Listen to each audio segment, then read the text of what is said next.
Hello, welcome to বটানি facts. আজ আমি যে বিষয়টা নিয়ে কথা বলবো সেটা হচ্ছে ভ্যাকেন্সি সংক্রান্ত। বর্তমানে একটা সবাই কানাঘোষায় খবর আসছে যে ভ্যাকেন্সিটা নাকি বাড়বে।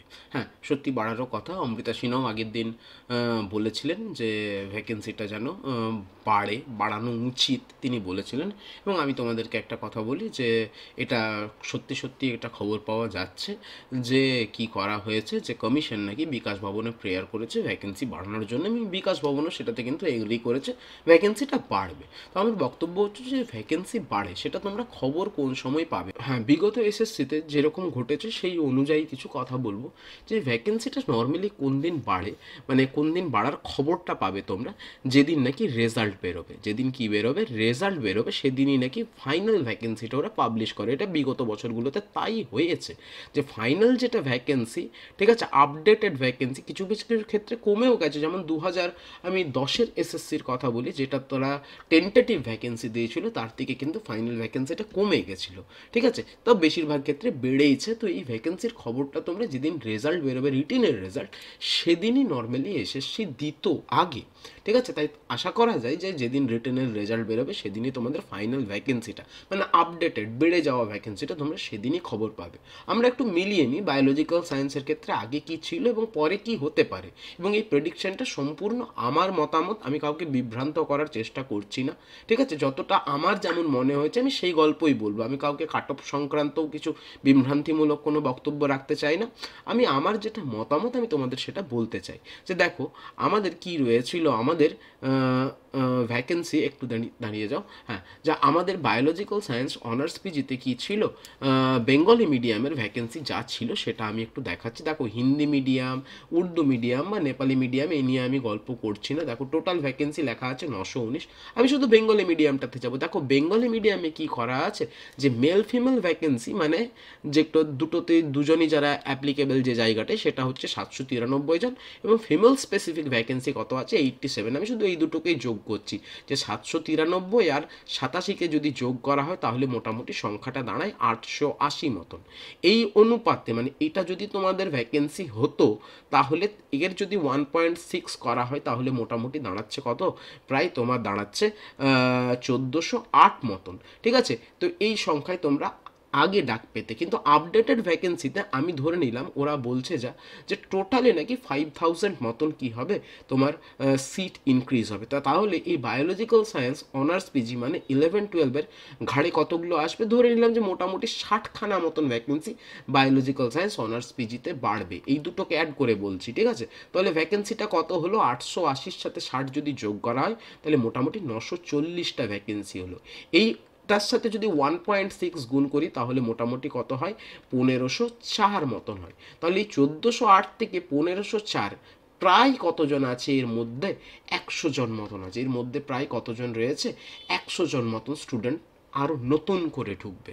এটা কিন্তু অবশ্যই ভালো খবর। 100টা সংখ্যাটা কিন্তু খুব একটা কম সংখ্যা নয়। এতে কাট অফ কিছু না হলেও অন্তত 2 থেকে 3 নেমে যাবে, ঠিক আছে।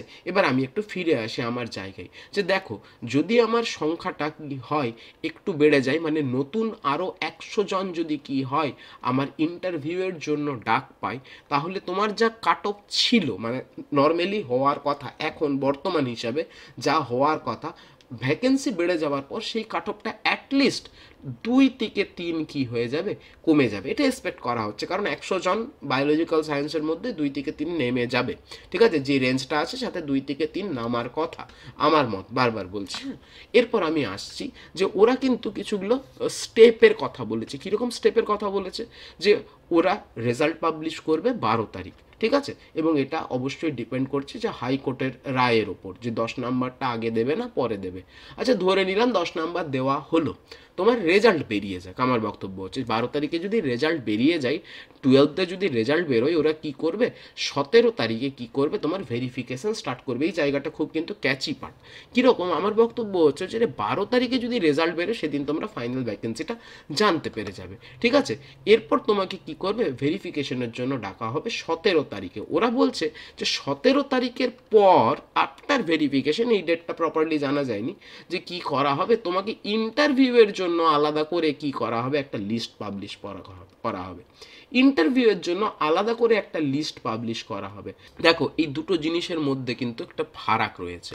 কীরকম, যে 12 তারিখে ওরা কি করবে, যখন রেজাল্ট বেরোবে সম্ভবত তোমরা এই লেখাটা পাবে যে কল্ড ফর ভেরিফিকেশন।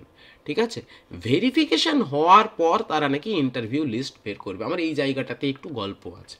যা শোনা যাচ্ছে যে অনেকেই নাকি কি করেছে, ভুয়ো তথ্য দিয়ে নাকি তারা কি করেছে, এই এসএসসির ফর্মটা ফিল আপ করেছে। প্রাইভেট স্কুলে চাকরি করে, প্রাইভেট স্কুলেরও ডাইস কোড হয়, সেই ডাইস কোড দিয়ে তারা হয়তো মানে ফর্মটা ফিল আপ করেছে। It's a kind of fraudulence. ঠিক আছে, আবার হয়তো কেউ কেউ কী করেছে, কোনো স্কুলে পার্ট টাইম করে, সেই স্কুলের পার্ট টাইমের হয়তো ডাইস কোড দিয়ে বা কোনো একটা ভুয়ো তথ্য দিয়ে তারা হয়তো ফিল আপ করে দিয়েছে। তো এর ফলে কি ঘটনা ঘটতে পারে, যে যদি 10 নাম্বার আগে দেওয়া হয় তাহলে তারা কিন্তু কাট অফের মধ্যে ঢুকে যেতে পারে। ঠিক আছে, কিন্তু যখনই ভেরিফিকেশন হবে, ভেরিফিকেশনে কিন্তু তারা বাদ পড়ে যাবে।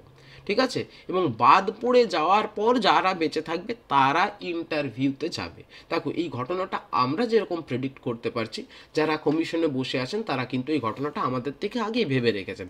তাহলে আমার মনে হয় যে তারা কি বলেছে, যে মোটামুটি 1.6 রেশিওতে ডাকবেন। তো এই রেশিওটা কিন্তু বেড়ে যেতে পারে, কারণ কিছু ফ্রডিউলেন্সের কেস আসবে, যেটাও সংখ্যাটা আমরা যতটা কম ভাবছি ততটা কমও কিন্তু হবে না, এর থেকে বেশিই হবে।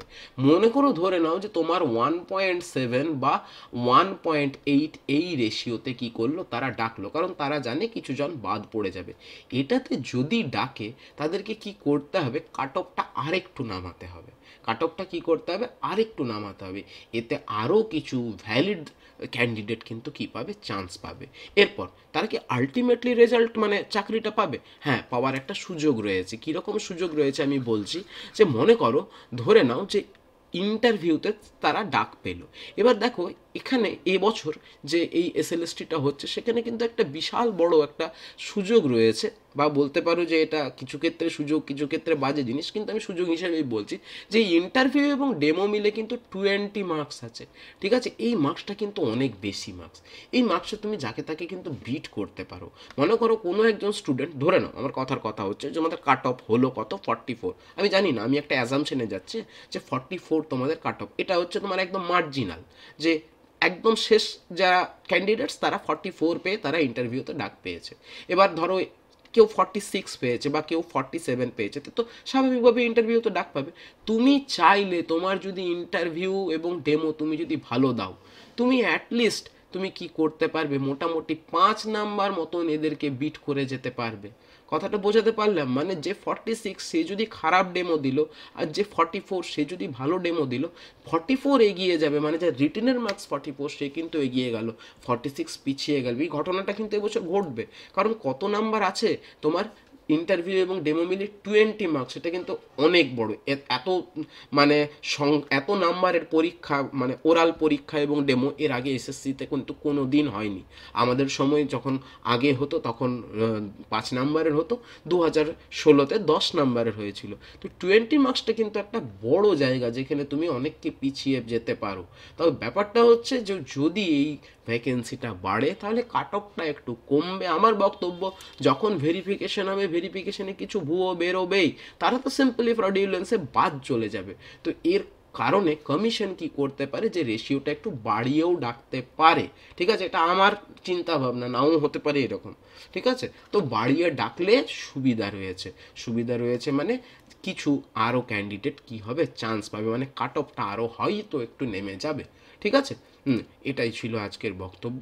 আমি আরেকবার বলবো যে ভ্যাকেন্সিটা তোমরা কিন্তু চিরাচরিত নিয়ম অনুযায়ী যেদিন রেজাল্ট বেরোবে সেদিনই ওরা জানিয়ে দেয়, এটাই ইতিহাস বলছে। ওকে, থ্যাংক ইউ।